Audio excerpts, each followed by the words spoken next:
We're about to dive into one of the most unbelievable naval battles in all of history. But this isn't just a story about ships and cannons. It's a story about a hero who was betrayed by his own king, a navy that was completely wiped out, and one last desperate stand to save an entire nation. This is the story of Admiral Yi Sun-sin and the impossible miracle at Myeongnyang. So, to really get why this battle was a miracle, you first have to wrap your head around these odds. On one side, you've got the Joseon Navy with just 13 battleships. And on the other side, the invading Japanese fleet with at least 133 warships leading the charge and another 200 backing them up. This isn't David versus Goliath. It's David versus an entire army of Goliaths. Yet when you see numbers like that, there's really only one question that comes to mind, right? How on earth could a nation let itself get into such a totally hopeless position? Well, the answer isn't just about one lost battle. It's about a complete and utter collapse. To understand how you get down to just 13 ships, you first have to understand how they lost everything.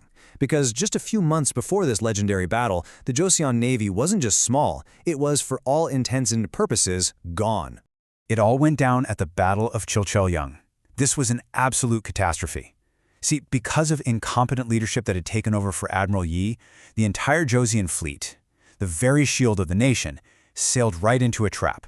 Almost every single ship was either sunk or captured. The Navy was annihilated. Just like that, the sea was wide open for the Japanese to resupply their armies and march straight for the capital. And where was the one man who could have stopped this? Well, Admiral Yi, the undefeated commander, was dealing with a bit of political paranoia from his own king, Seonjo. He'd been tricked by a Japanese double-agent plot, slandered by his rivals at court, and then, boom, stripped of his command. He was arrested, brutally tortured, and was even going to be executed before they changed the sentence. Instead, he was forced to serve as a common foot soldier. Think about that. The architect of all of Joseon's naval victories was marching in the dirt while the navy he built sailed off to its doom. So, with the fleet totally destroyed and the Japanese army closing in, King Seonjo had no moves left. He had to swallow his pride and beg for the return of the very man he had just tried to destroy. This quote, wow, it's from the king's actual decree bringing Yi back, and you can just feel the raw panic. For a king, especially in that strict Confucian society, to admit faults so openly to a subject was basically unheard of. His words, "This is a result of my poor planning, what more can I say?" That's the sound of a man who knows he's completely ruined everything and that only the person he wronged has any chance of fixing it. But here's where it gets really interesting. Even in this moment of total crisis, the king's paranoia just shines through.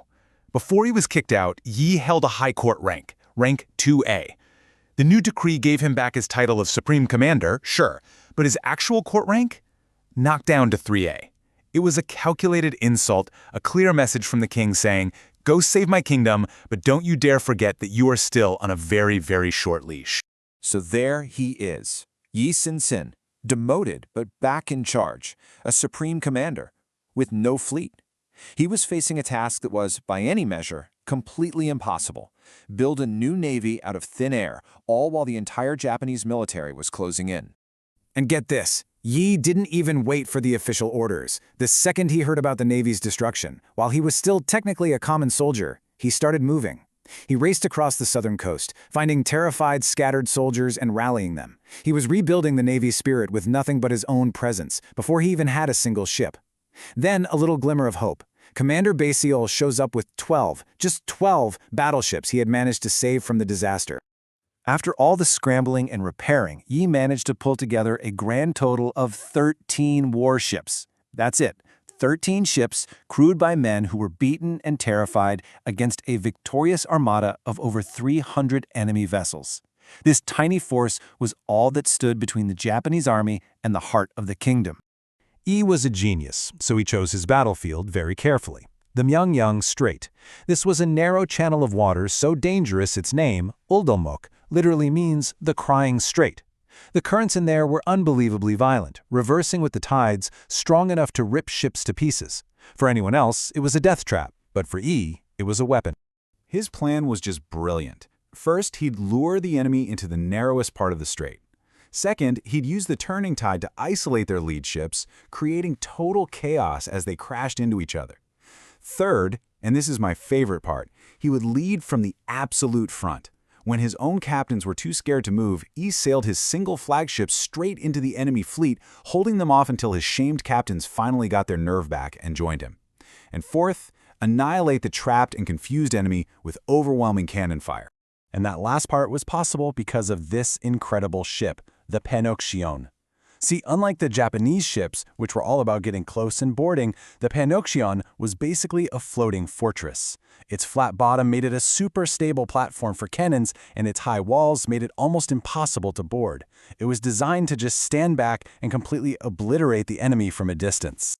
The result of all this was, well, it was a miracle. Yi's 13 ships sank over 31 Japanese warships, including the one carrying their top commander. The rest of the Japanese fleet just turned and fled in terror. And the most incredible part? Not a single Joseon ship was lost. In one afternoon, the Japanese naval advance was shattered, their supply lines were cut, and their invasion was stopped dead in its track. Now, you'd think the man who just single-handedly saved the entire country would be celebrated, right? Parades, statues, the whole deal. But you'd be wrong. For Yi Sun-sin, this impossible victory didn't end his political problems. Oh no, it made them so much worse. To really get what happens next, you have to get inside King Seonjo's head. He looked at Yi and he didn't see a hero. He saw a commander with the absolute loyalty of the entire military. He saw a hero worshipped by the common people. He saw a leader whose army was basically self-sufficient, acting like its own little kingdom in the south. And the most terrifying part for the king, he saw history repeating itself. The founder of his own dynasty, Yi Sung-gae, was also a wildly popular general who turned his army around and took the throne. To the paranoid king, Yi Sung-shin didn't look like a savior, he looked like his replacement. He had done the impossible. He stared down an entire armada, he rescued his nation, and he completely changed the course of the war. He did his duty beyond what anyone could have ever imagined. And that right there is the ultimate tragic irony of this whole story. After surviving hundreds of enemy ships and thousands of enemy soldiers, the single greatest threat to Admiral Yi's life was still his own king. This incredible victory only made the king's fear worse, setting the stage for a final conflict Yi could never win off the battlefield. And it really makes you wonder, in his final battle a year later when Admiral Yi sailed directly into the enemy cannons, was he just fighting for victory? Or was he choosing the only honorable escape he had left from the political execution he knew was coming?